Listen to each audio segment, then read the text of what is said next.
Bonjour, aujourd'hui, je vais vous raconter l'histoire des histoires.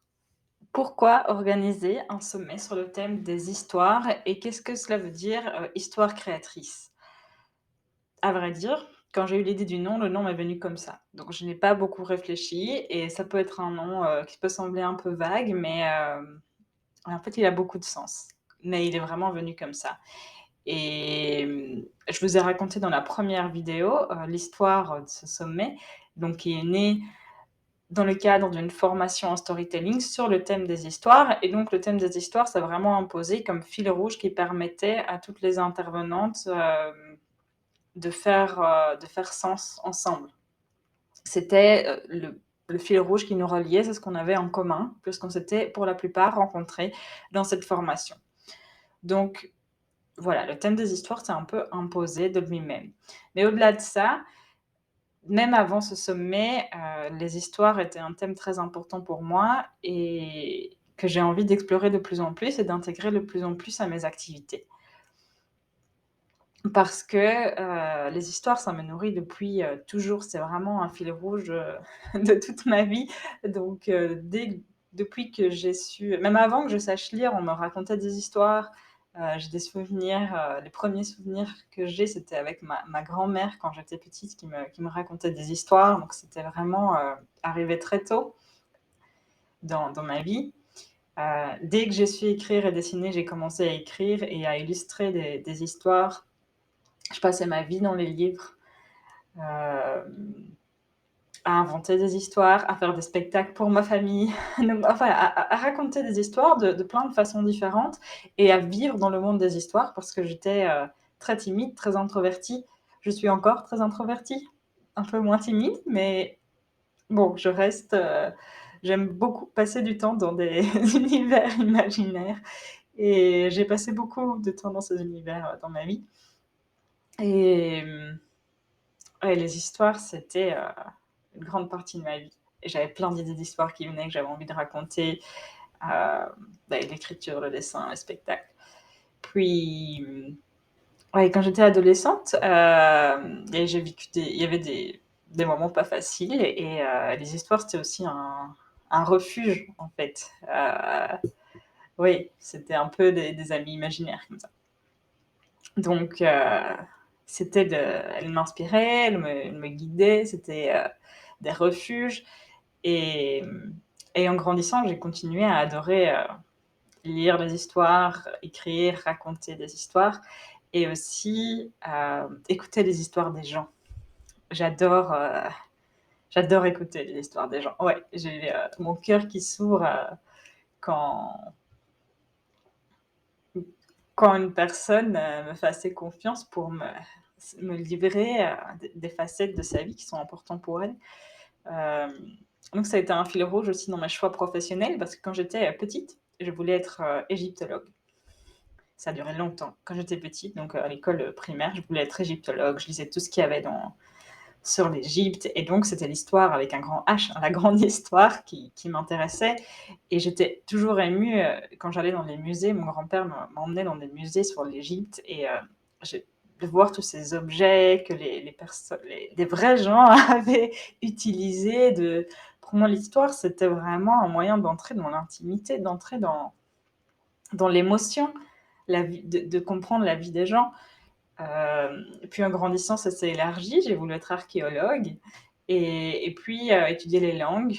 Je voulais d'abord être la personne l'épigraphiste, donc les personnes qui sur les chantiers d'archéologie, traduisaient les textes qui étaient, qu'on trouvait sur les objets. Donc, j'ai étudié le latin et le grec parce que c'est ce que je voulais faire comme métier. Puis je me suis intéressée aux langues modernes et l'anglais, l'espagnol et et petit à petit, je me suis, rapprochée donc de l'Égypte à à maintenant et à ici. Donc j'ai finalement étudié l'anthropologie et oui, l'anthropologie et la sociologie et puis la sociologie. Mais pour moi, c'était un moyen de me connecter aux histoires du monde, aux histoires des gens. J'ai fait des entretiens dans le cadre de ma thèse en sociologie. J'ai écouté les gens. Quel est leur monde? Comprendre, le monde, le monde vu par d'autres yeux. Plus voilà, les histoires, ça a vraiment été, c'est encore très présent dans ma vie et donc que ça soit les histoires, réelles de vraies personnes ou les histoires de fiction parce qu'il y a énormément de symbolique dans les histoires de fiction. Ce sont vraiment des histoires qui aident à grandir et qui encore maintenant, moi aussi, m'aident à grandir, tout ce qui est, voilà, j'adore les histoires initiatiques, par exemple. La fantaisie, les histoires initiatiques parce que ça met en jeu des enjeux, ça met en jeu de manière symbolique des enjeux très réels, de ma vie et donc ça me permet de me relier à de m'identifier au héros, de comprendre, d'identifier les ressources qu'il utilise, il y a un effet aussi cathartique, de vivre un peu par procuration ces aventures et ça m'aide à trouver des ressources pour ma vie vraiment. Donc il y a plein de niveaux dans les histoires et là encore je ne parle que des histoires, au niveau pour s'inspirer ou des histoires de fiction ou d'écouter les histoires des autres. C'est aussi très inspirant d'écouter les histoires des autres. Mais il y a d'autres niveaux et ces autres niveaux, on va aussi les explorer dans le sommet. Parce que pour rappel, les histoires, les thèmes, les histoires sont déclinées en 3 axes dans le sommet, le niveau individuel, et le niveau collectif et les histoires comme moyen d'action. Donc le niveau individuel, c'est le niveau des croyances, des histoires que je me raconte sur ma vie. Qu'est-ce que je pense qui est possible ou impossible? Qu'est-ce que j'ai envie de vivre? De quelle histoire j'ai envie d'être le héros ou l'héroïne? Quelle histoire je me raconte sur ma vie et quelle histoire j'ai envie de vivre? Et puis le deuxième axe, en tant que sociologue, la dimension collective est importante pour moi aussi, c'est les histoires collectives. Quelle vision j'ai du monde? On ne vivra pas la même vie si on se raconte que la vie est un combat ou que la vie est un jeu, par exemple. C'est aussi un axe qui est très fort inspiré pour moi des mouvements écologiques parce que écologistes. Il y a tout un courant de l'écologie qui parle des nouveaux récits. Peut-être que vous connaissez Rob Hopkins, qui est le fondateur des mouvements de la transition, du mouvement des villes en transition, et qui a écrit un livre qui s'appelle euh, From What Is to What If. Je pense donc de ce qui est à ce qui pourrait être. Je pense qu'en français, il a été traduit par le pouvoir de l'imagination ou le pouvoir du SI. Je ne sais plus, je ne suis plus sûre. Mais c'est dire que l'imagination a un pouvoir créateur énorme sur notre vie à nous, mais aussi pour le monde. Et il y a tout un mouvement de l'écologie qui parle de nouveaux récits. Dire on a dans une société très individualisée, il y a plus de grands récits qui permettent de faire société, de créer une cohésion. Voilà, on n'a plus avant, qu'est-ce qui faisait grand récit? Il y avait les récits religieux, il y avait les récits politiques. Maintenant, la société est éclatée entre plein d'identités individuelles et donc quelle histoire on a envie de vivre? C'est un peu revenu au niveau du moment du confinement, quand on parlait du monde de demain. Il y avait, ouais, des débuts de nouveaux récits qui pouvaient jaillir. Il y avait une cohésion autour de l'idée du monde de demain, même si, ce que comprenait concrètement le monde de demain, pouvait changer d'une personne à l'autre. Donc c'est cette dimension collective. L'imagination est vraiment un moteur d'action pour changer le monde aussi. Parce que pour pouvoir agir, il faut d'abord avoir une direction, il faut d'abord pouvoir l'imaginer.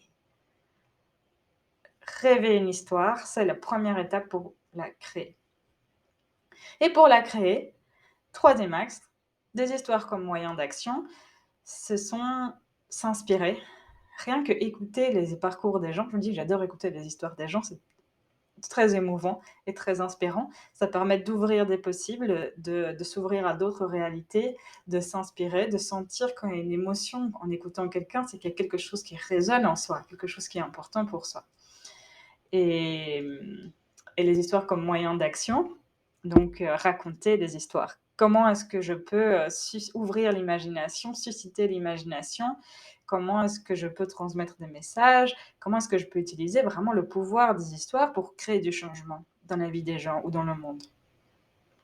En les racontant, en écrivant, en illustrant, en les chantant, en les peignant. Donc utiliser la structure narrative, utiliser les archétypes, utiliser les symboles pour créer du changement. Et ça, c'est ouais, quelque chose que j'adore depuis que je suis petite aussi, de raconter des histoires. La boucle est bouclée. Et donc une histoire créatrice, c'est une histoire créatrice de changement dans le monde ou dans sa vie, ou les deux.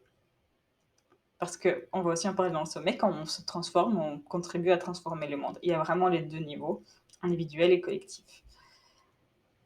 Comment est-ce qu'on peut changer notre histoire? Comment est-ce qu'on peut changer l'histoire du monde? Et comment est-ce qu'on peut ensemble construire de nouveaux récits pour le monde?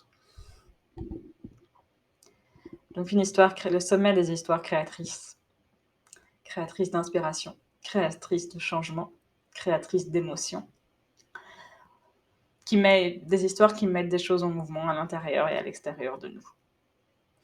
Et je serais curieuse de voir à la fin du sommet ce que ça aura créé chez vous, que vous échangiez sur oui, qu'est-ce que ça a créé, de sentir de quoi ces histoires ont été créatrices pour vous. Parce que ce que je vous partage aujourd'hui, ce n'est jamais que ma vision, et ça sera à vous d'explorer votre propre relation aux histoires pendant le sommet. Voilà. Je vous ai présenté donc mon rapport aux histoires, pourquoi ce thème était important pour moi et qu'est-ce qu'était une histoire créatrice. Et je me réjouis de partager tout ça avec vous, cet amour de pouvoir des histoires, et de voir ce que ça aura créé chez vous aussi. À demain pour la dernière vidéo de présentation du sommet, avant d'entamer le gros des festivités avec la cérémonie d'ouverture qui aura lieu le 17 à 20h. Vous pouvez encore vous inscrire dans les liens qui seront en description. Bonne journée, au revoir.